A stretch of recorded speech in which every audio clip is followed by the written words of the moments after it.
continued to be a crime until modern times when, as we said, the principle of consenting adults became the discerning principle for what is acceptable in human sexual relations. As long as people were consenting and they're adults, then it's okay. Rape is out, child sex is out. Consenting adults, whatever they do, it's their business.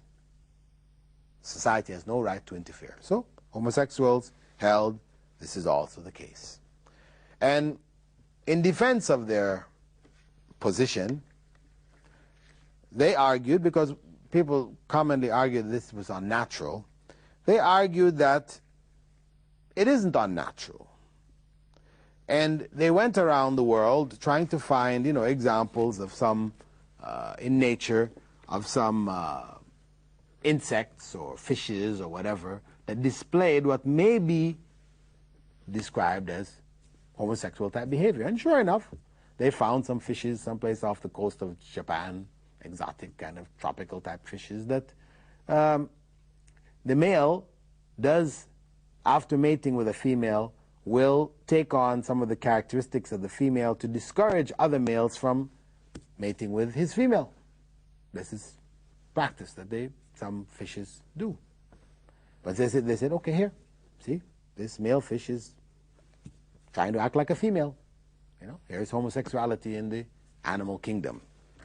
And they found some butterflies someplace off the coast of South America which exhibit some kind of behavior. They say, hey, this butterfly is acting like the female butterflies do. Why they do that, God only knows. But they say, here it is, another example of it, so it must be okay. But of course, this kind of argument, this is fine where one believes we're just animals, and we can judge our behavior on the basis of what animals do. But if we look at ourselves as being more than animals, as being higher than the animals, yes, there's an animal aspect to ourselves, but we have choices, the ability to make choices, etc., etc. We are not to be looked at just merely as animals. Then this kind of argument really doesn't hold water. Furthermore, if we are to accept this as a basis for human behavior, then what do we do about the black widow spider? Black widow spider, after it mates, it kills the husband. You have the praying mantises will do the same. You have other spiders, etc. They finish, the female, when she finishes mating, eats the husband. So this is now okay for a woman when she gets pregnant to go kill her husband. And we're going to use that as basis for that kind of behavior and say it's natural, it's there in nature, so it's okay to go and do it. So this kind of argument really is fallacious. It really doesn't have any sound basis. Now, back in the 80s, another argument developed, which was that there was a gland in the base of the brain which they claimed it is small in the case of males or females and large in the case of males. That in the case of homosexuals, it was smaller than that of males, though larger than that of females. It seemed to have changed. It was of a different shape. So they argued, hey, here's proof, biological proof that homosexuals have a different makeup. So it means that they're homosexual not by society learning these practices from society, but by natural inclination. So it should not be considered a crime. However, we have to look at the realities of these studies. The study was based on whom? Dead people, dead adults. They cut open dead brains, dead people's brains, and they looked at this. Who is to say that the child was born that way? Who is to say this? There's no evidence for this. That this decrease in the size of that gland, or whatever, was a result of the activity and not the cause of that activity. Who's to say that? So this kind of argument, again, doesn't really hold water. However, in the 90s, a new argument developed, and that was that it was biological. A researcher by the name of Dean Hamer, Dr. Dean Hamer, at the National Cancer Institute, claimed in 1993 to have discovered evidence, concrete evidence for gay genes.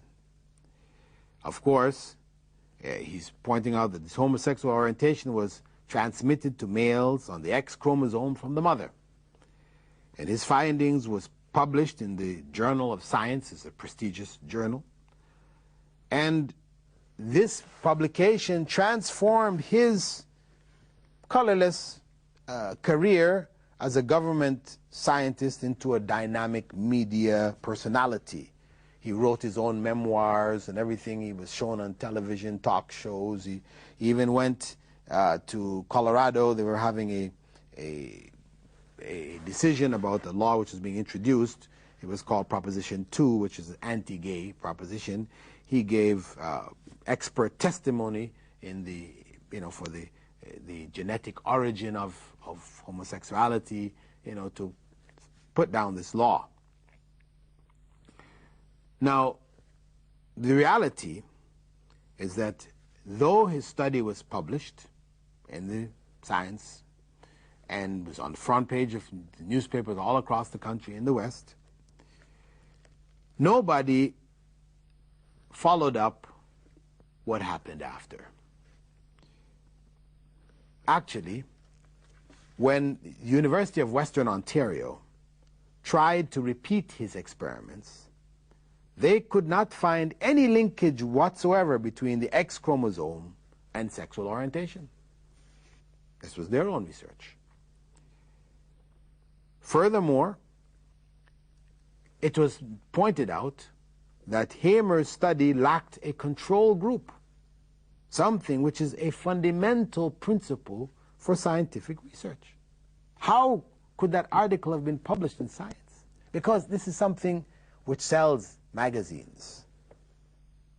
So without following their normal procedures, they publish this article, he's given fame, well, he's a scientist, cancer research, whatever. But the reality is that it lacked basic elements of scientific research. Among them, it did not have a control group. And the Chicago Tribune in 1994, this is 1 year after publication of Dr. Hamer's findings, reported that a junior researcher in Hamer's laboratory who assisted in the gene mapping in his homosexual studies said that he selectively reported his data. She was then dismissed, though she was a PhD student, in her postdoctoral fellowship at, she was a doctor doing a postdoctoral fellowship at Hamer's lab. She was kicked out because this was not popular. This is not something which people wanted to hear. And even this report in the Tribune, this is no longer front page news. This is reported, some pages down the line. So when the study came out initially, it was front page news. Everybody knew about it. And that's what stayed in people's minds. The different challenges that came to it, people didn't hardly know about it. So till today, you'll find people coming and saying, yeah, it's been proven genetically. Because they remember that. They didn't remember that his assistant said, hey, he doctored his data. And so much so, her claims were substantiated by the National Institutes of Health when they investigated her claims, and she was given another position in a different lab. And Hamer, who was himself very coy about his own sexual orientation, in his memoirs, he later admitted that he himself was gay. He himself was a homosexual, promoting this. So his scientific study was shot down within a year. But the vast majority of people, even till today, 6 years later, don't even know about it. The other point that should be noted is that when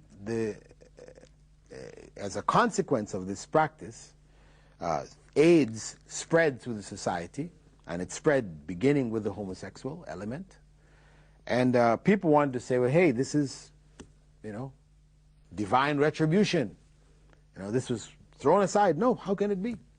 No, we cannot say this. This is something which happened. We don't blame it on, God is punishing people. But from Islamic perspective, yes. The Prophet, may God's peace and blessings be upon him, had said that when, fornication, adultery, and homosexuality become widespread in the society, that there will appear amongst the people ailments sicknesses which were unheard of before, which their foreparents never knew of. And this is exactly the case of AIDS. Yes, it began with them. Of course, it did spread to bisexuals afterwards. People were involved in both heterosexual and homosexual activity. And then it also spread now amongst the heterosexuals. Of course, because they're the majority, so it's going to spread amongst them. Spread amongst who amongst them? Amongst those who are involved in illicit sexual relations. Those people who are married, stay within marriage, this doesn't spread.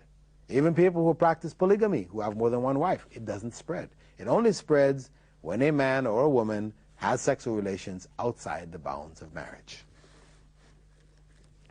Now, another point which needs to be addressed is that if one were to consider homosexuality to be not a result of choice, that means God made them that way, then it is inconceivable that God is going to prescribe a punishment for an inclination which people have no control of. So, no matter what evidence is brought, and there may be some scientific evidence brought in the future, which actually does establish some kind of inclinations, but we can find people arguing that there are inclinations for pedophilia, inclinations for rape, inclinations for murder. You find scientific research is saying, hey, maybe it's related to genes and this, that, and the other. People have these inclinations, but we can't run a society on this basis, that people are excused simply because they have inclinations. A person, we all have a variety of inclinations. All kinds of circumstances can bring these things out. When people get intoxicated, etc., these inclinations come out even more so. However, we still have the ability to say yes or no. And that's what the punishment is for. In Islamic law, the punishment for homosexuality is no different from the punishment for adultery, fornication. If it could be death, it's looked at as a deviation, just as if somebody is involved in bestiality, that's sexual relations with animals, things like this. It's death. This is a deviation. Adultery is death. So it's not any special punishment. It is a punishment for deviant behavior which threatens the family structure of the society. To protect that family, Islamic law is very severe. But, of course, it requires 4 witnesses. So again, the application of the law, and this is because a person may have these inclinations, so some among them may be effeminate. One cannot say, oh, he's a homosexual, look at him, he's acting like a woman, he's womanish, and you're going to apply the law. No. Only unless a person confesses, or they're witnessed by 4 witnesses in the act, then we cannot apply the law. It's very severe, but its application is only going to be in certain circumstances, where a person is so open in their practice, 4 people have witnessed them, or they confess, because they're caught under some circumstance or the other. Now, what we find in Islamic law, some principles to discourage this tendency for the building of these kind of inclinations. We find that Prophet Muhammad, may God's peace and blessing be upon him, and instructed that children be taught prayer at the age of 7. And he went on to say that when they reach the age of 10, they should be spanked if they're not coming to pray, learning to pray. Furthermore, they should be separated in their beds. Most people think that it's just separating the males from the females. But no, from Islamic perspective, the males from the males and the females from the females, they should not sleep in the same beds, under the same covers, etc. This is why. For what purpose? To prevent incest as well as homosexual activity. Because children are children. They may have inclination, they may experiment. And if they experiment and they find something pleasurable, and then later on when they go to school, they find somebody else who's going to reinforce that, this is where we find the basis for homosexual, lesbian activity and inclinations developing in people. Right? So, from Islamic perspective, from the family, within the family itself, with regards to the children, these principles are applied to prevent the kind of birth of these kind of feelings. Furthermore, Islam stresses the distinction between male and female to be strongly maintained. Males don't dress like females, females don't dress like males. This is forbidden. Prophet ﷺ said that Allah curses those men who dress like women and women who dress like men. So, again, not allowing a blurring. Fashion industry today, which is controlled mostly by homosexuals, right? They have promoted the blurring of the lines between males and females. So you find women now wearing three-piece suits, with bowler caps and, looking like men, shoes cut and made just like men's shoes, slightly smaller, whatever. Men wearing flowery garments. In fact, just recently, they had these new fashions which are coming up for the summer, fall fashions. Men's dresses which are virtually female-style dresses. Men's, jackets and pants and things with all kinds of flowers and lines and things like that, which are typically female-type dress, is now becoming promoted for male dress. So Islam stresses a distinction between males and females, that this be reinforced in the society to prevent the blurring of the lines and opening the doors for these corrupt kind of activities. And this is for the purpose of protecting the family as a whole, maintaining the family. It is the building block of the society. When that family falls apart, whether it's through adultery, fornication, or homosexuality, or pedophilia, or incest, these kind of things, all of this is a threat to the society as a whole. And so Islamic law takes a very strong stance against it. And it prescribes very severe punishments for those who are caught where there's clear evidence in it.